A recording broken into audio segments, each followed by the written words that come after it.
स्वागत है आप सभी का हमारे YouTube चैनल में। आज के इस वीडियो में हम लोग देखेंगे झारखंड शैक्षिक अनुसंधान एवं प्रशिक्षण परिषद रांची मासिक मूल्यांकन मंथली असेसमेंट। देखिए ये कौन सा माह का है, माह दिसंबर का है और सत्र देखिए 2021-22 वालों के लिए है। ठीक है, ये देखिए कक्षा 6 के लिए है। तो विषय के बारे में अगर बात करें तो इसमें देखिए हिंदी, इंग्लिश, गणित, विज्ञान और सामाजिक विज्ञान और फिर देखिए संस्कृत है। ठीक है, फिर और आपका देखिए टोटल पूर्णांक जो होगा वो टोटल होगा आपका पूर्णांक 60 का। ठीक है, 60 पूर्णांक का आपका टोटल होगा, एग्जाम होने वाला है इसका। तो इसमें देखिए सबसे पहले आपका है देखिए हिंदी है। इससे पहले मैं आपसे एक ही रिक्वेस्ट करना चाहता हूं कि यदि आप हमारे चैनल पर पहली बार आए हैं तो चैनल को सब्सक्राइब करके बेल आइकन का नोटिफिकेशन को ऑन कर लें ताकि ऐसे ही वीडियो आपको मिलते रहे, और इस वीडियो को अपने दोस्तों को शेयर कर लें ताकि उसे भी इस मंथली असेसमेंट का लाभ मिल सके और अच्छी तरीके से इस मंथली असेसमेंट को पूरा कर सके। ठीक है, तो यहाँ पर देखिए सबसे पहले हम लोग हिंदी में देखेंगे। यहाँ पर देखिए इसमें कहता है नीचे दिए गए गद्यांश को ध्यान पूर्वक पढ़िए और प्रश्न संख्या 1 से 2 के लिए उत्तर दीजिए। तो यहाँ पर ये इस गद्यांश को आप अच्छे तरीके से पढ़ लीजिएगा। मैं डायरेक्ट यहाँ पर क्वेश्चन पर आता हूँ। ठीक है, तो इसमें देखिए पहला प्रश्न कहता है धोनी के सामने किस बात की दुविधा उठ खड़ी हुई थी। पहला ऑप्शन देखिए परीक्षा दें या ना दें, और दूसरा ऑप्शन देखिए परीक्षा के दौरान क्रिकेट खेलें या ना खेलें, और तीसरा ऑप्शन देखिए विकल्प ए और बी दोनों की, और चौथा ऑप्शन देखिए कोई विकल्प सही नहीं। तो इसका राइट आंसर हो जाएगा ऑप्शन नंबर बी, परीक्षा के दौरान क्रिकेट खेले या ना खेलें, धोनी के सामने इस बात की दुविधा उठ खड़ी हुई थी। ठीक है, आप इसे अपना कॉपी पर नोट कर लीजिए। फिर हम लोग बढ़ते हैं अगला प्रश्न की ओर। आगे है फिर देखिए 2 नंबर का प्रश्न। इसमें कहता है दुविधा का क्या अर्थ है। पहला ऑप्शन देखिए असमंजस, दूसरा ऑप्शन देखिए सुविधा, तीसरा ऑप्शन देखिए सरल, और चौथा ऑप्शन देखिए पढ़ाई। तो इसमें इसका सही उत्तर हो जाएगा ऑप्शन नंबर ए, असमंजस। दुविधा का अर्थ क्या होता है, असमंजस। ठीक है, आप इसे नोट कर लीजिएगा। फिर आगे देखिए 3 नंबर का प्रश्न। इसमें कहता है निम्नलिखित शब्दों का लिंग निर्णय करते हुए बताइए कि कौन सा शब्द स्त्रीलिंग है और कौन सा पुल्लिंग। तो यहाँ पर देखिए भाषा जो है ना फ्रेंड्स, ये क्या है, स्त्रीलिंग है। ठीक है, फिर देखिए रास्ता क्या है, तो ये पुल्लिंग है। फिर देखिए क्षमता क्या है, तो स्त्रीलिंग है। फिर देखिए जीवन क्या है, तो पुल्लिंग है। आप इसे नोट कर लीजिएगा। फिर आगे देखिए 4 नंबर का प्रश्न। इसमें कहता है धोनी का भारतीय सेना में शामिल होने का बचपन का सपना कब और कैसे पूरा हुआ। तो इसका उत्तर लिखिए, धोनी का भारतीय सेना में शामिल होने का बचपन का सपना उस समय पूरा हुआ जब भारतीय सेना ने उसके सर्वश्रेष्ठ खेल भावना को देखते हुए सन 2011 ईस्वी में उन्हें मानद लेफ्टिनेंट कर्नल का पद प्रदान किया। ठीक है, तो आप इसे अपना कॉपी पर नोट कर लीजिए। फिर हम लोग बढ़ते हैं अगला प्रश्न की ओर। फिर आगे देखिए 5 नंबर का प्रश्न। इसमें कहता है धोनी में एक अच्छे कप्तान के कौन कौन से गुण हैं, लिखिए। तो चलिए इसका गुण को लिखते हैं। तो इसका उत्तर लिखिए, महेंद्र सिंह धोनी क्रिकेट में एक अच्छे कप्तान के रूप में माने जाते हैं।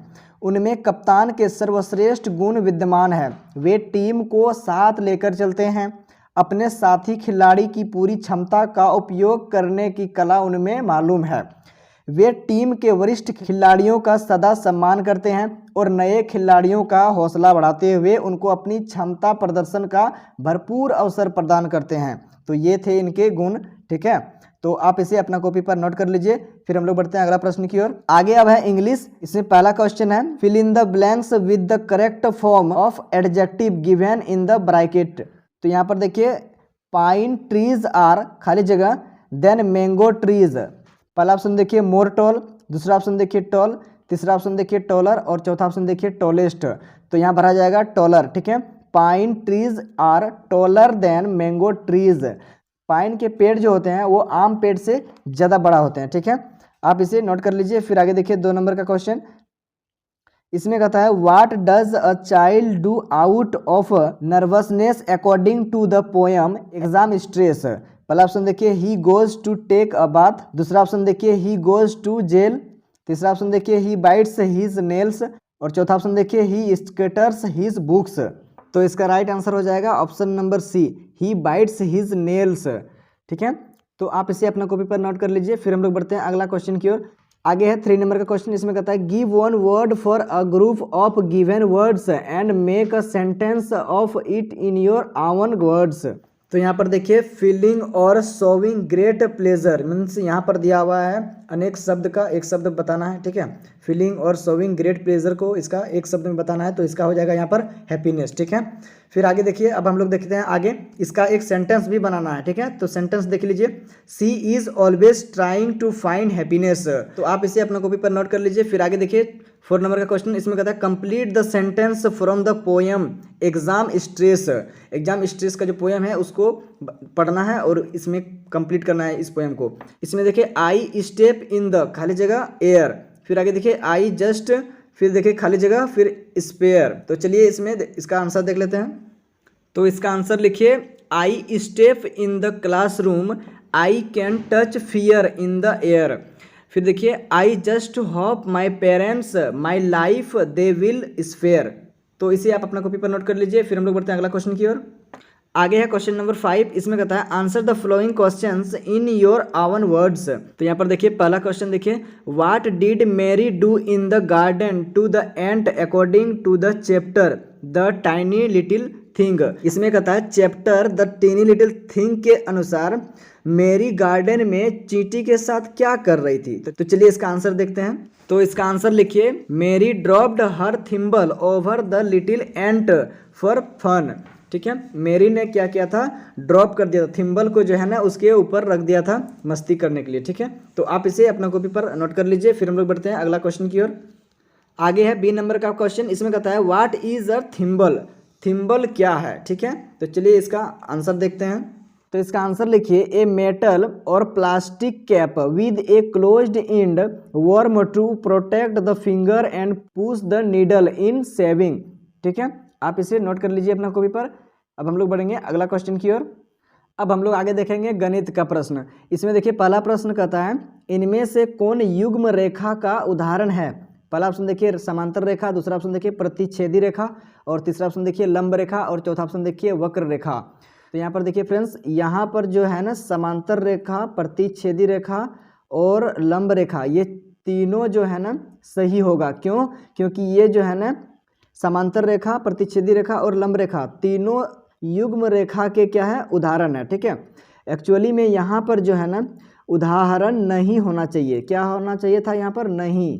ठीक है, इनमें से कौन युग्म रेखा का उदाहरण नहीं है, तब यहाँ पर इसका राइट आंसर हो जाता क्या, वक्र रेखा। ठीक है, लेकिन यहाँ पर देखिए मिस प्रिंट हो गया है, यहाँ होगा समांतर रेखा, प्रतिच्छेदी रेखा, समांतर रेखा, प्रतिच्छेदी रेखा और लंब रेखा, इसमें तीनों हो जाएगा इसका आंसर। ठीक है, तो आप इसे अपने तरीके से इसका आंसर कर लीजिएगा, इसका तीनों आंसर सही है।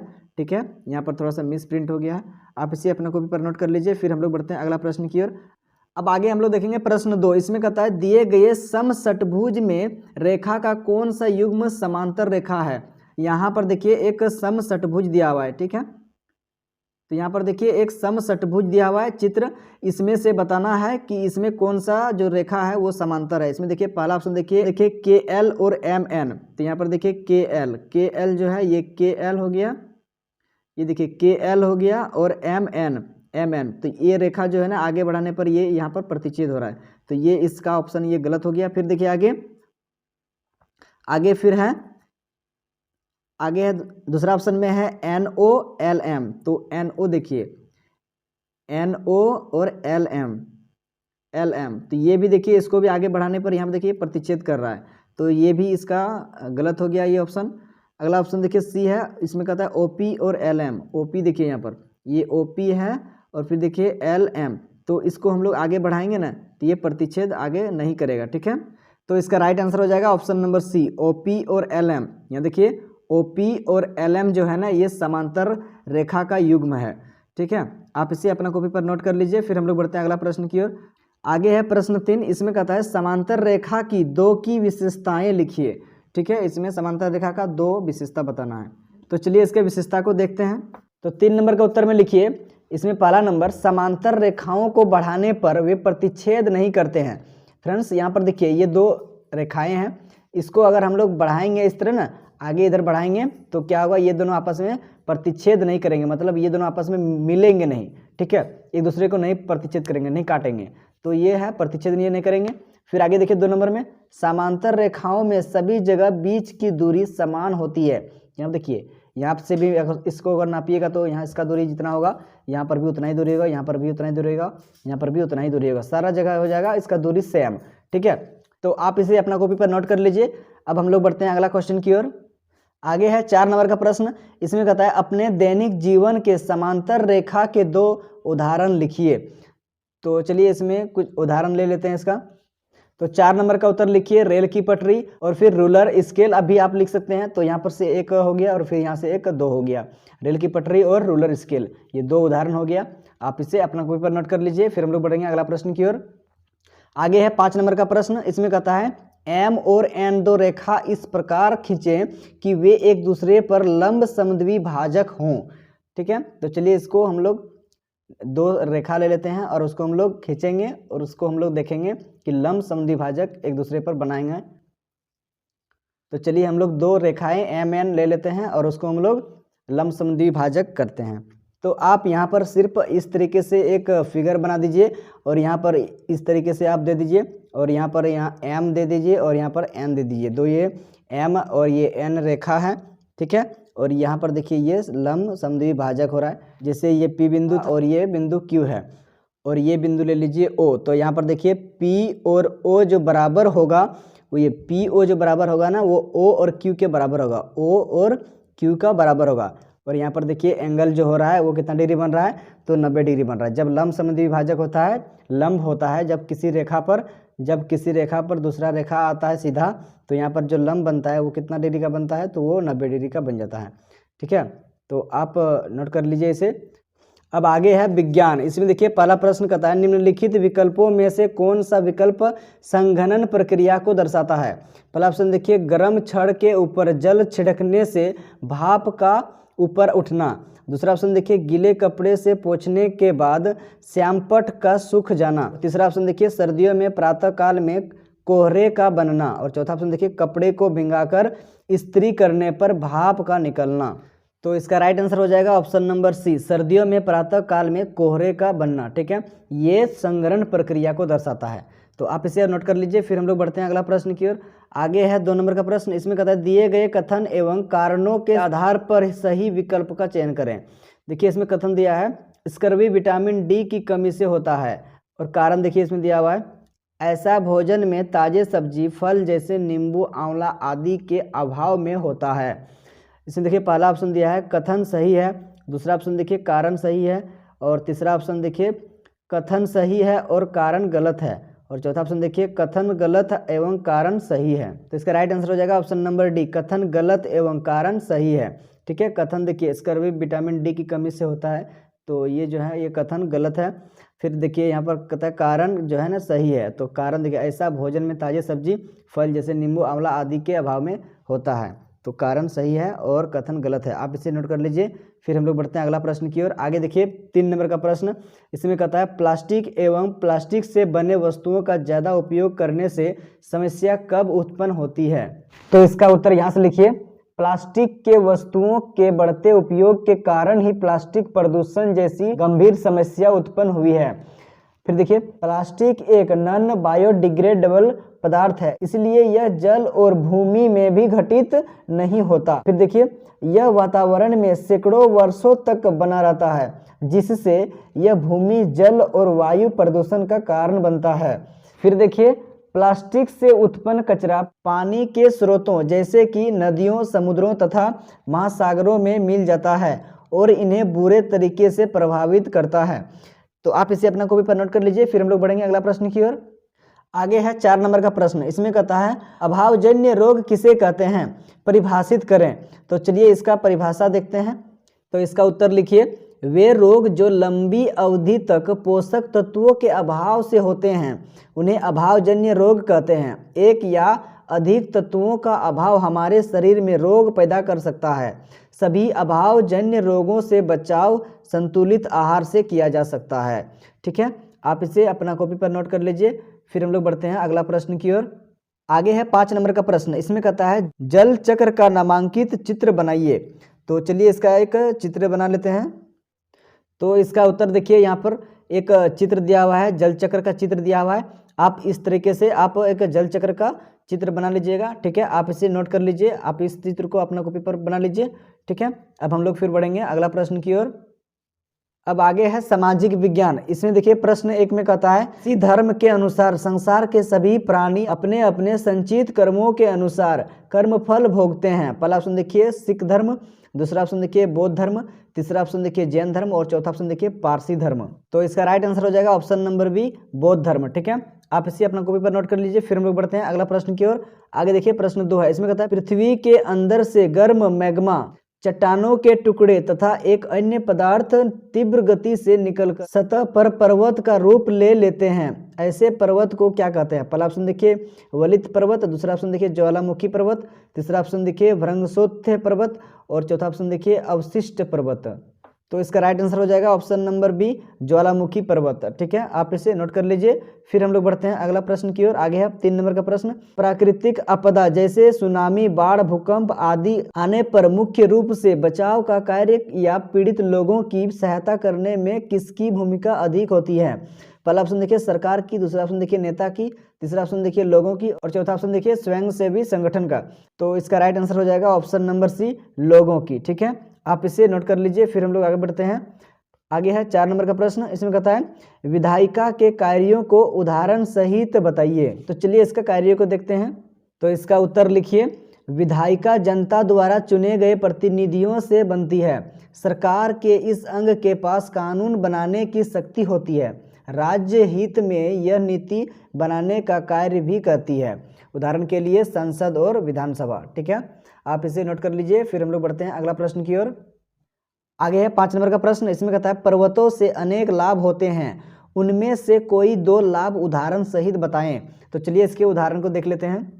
तो इसका उत्तर लिखिए, पर्वतों की उपयोगिता, ठीक है। इसका 2 उपयोगिता लिखना है। देखिए क नंबर में देखिए, जल के संग्रहगार होते हैं। बहुत सी नदियों का स्रोत पर्वतों में स्थित हामिनियां होती है। फिर देखिए ख नंबर में, पर्वतीय जल का उपयोग सिंचाई तथा पन बिजली उत्पादन के लिए किया जाता है, ठीक है। आप इसे नोट कर लीजिए। फिर हम लोग बढ़ते हैं अगला प्रश्न की ओर। आगे है 6 नंबर का प्रश्न। इसमें कहता है, जैन धर्म से संबंधित विचारों और मूल्यों को बताएं। तो चलिए इसके विचार को जानते हैं। तो इसका उत्तर लिखिए, जैन धर्म के 5 सिद्धांत। इसमें देखिए क नंबर में देखिए सत्य बोलना, ख नंबर में देखिए संपत्ति ना रखना, ग नंबर में देखिए हिंसा ना करना और घ नंबर में देखिए चोरी ना करना और अंग नंबर में देखिए ब्रह्मचर्य का पालन करना, ठीक है। आप इसे अपने कॉपी पर नोट कर लीजिए। फिर हम लोग बढ़ते हैं अगला प्रश्न की ओर। अब आगे है संस्कृत। यहाँ पर देखिए एक गद्यांश दिया हुआ है, आप इस गद्यांश को पढ़ लीजिएगा। मैं डायरेक्ट प्रश्न करता हूँ। इसमें देखिए पहला प्रश्न कहता है, रोहनस्य भगिनी का अस्ति। इसमें कहता है रोहनस्य का भगिनी कौन है? देखिए पहला ऑप्शन देखिए भावना, दूसरा ऑप्शन देखिए भावना, तीसरा ऑप्शन देखिए भवाना और चौथा ऑप्शन देखिए भवान। तो इसमें इसका राइट आंसर हो जाएगा ऑप्शन नंबर बी, भावना, ठीक है। यहाँ पर देखिए भावना लिखा हुआ है, आप इसे अपना कॉपी पर नोट कर लीजिए। फिर हम लोग देखते हैं आगे 2 नंबर का प्रश्न। इसमें कहता है, कमलानी इति पदे का भक्ति।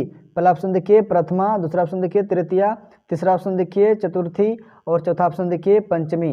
तो इसमें इसका सही उत्तर हो जाएगा ऑप्शन नंबर ए, प्रथमा, ठीक है। आप इसे नोट कर लीजिए। फिर हम लोग बढ़ेंगे अगला प्रश्न की ओर। पूर्ण वाक्यन उत्तरत। तो इसमें देखिए 3 नंबर का प्रश्न में कहता है, सरोवरे का तरंती, सरोवर में कौन तैर रहा था? तो इसमें देखिए उसका उत्तर देखिए लिखिए 3 नंबर का, सरोवरे वर्तिका तरंती, ठीक है। सरोवर में वर्तिका तरंती, ये हो जाएगा इसका सही उत्तर। फिर आगे देखिए 4 नंबर का प्रश्न, ये इस असेसमेंट का लास्ट प्रश्न है। इसमें देखिए यहाँ पर इसका सही उत्तर हो जाएगा, देखिए उत्तर 4 नंबर का हो जाएगा, ठीक है। आप इसे नोट कर लीजिए। तो आज के इस वीडियो में हम लोग क्लास 6 का मंथली असेसमेंट को हम लोग कंप्लीट किए।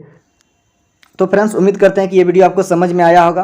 तो वीडियो को लाइक करें और ऐसे ही वीडियो पाने के लिए हमारे चैनल को सब्सक्राइब जरूर कर लें और साथ में बेल आइकन को भी प्रेस कर लें, ताकि जब भी मैं ऐसे नया वीडियो अपलोड करूंगा तो उस वीडियो का नोटिफिकेशन सबसे पहले आप तक पहुंच सके। Thank you for watching my video. मिलते हैं नेक्स्ट वीडियो में।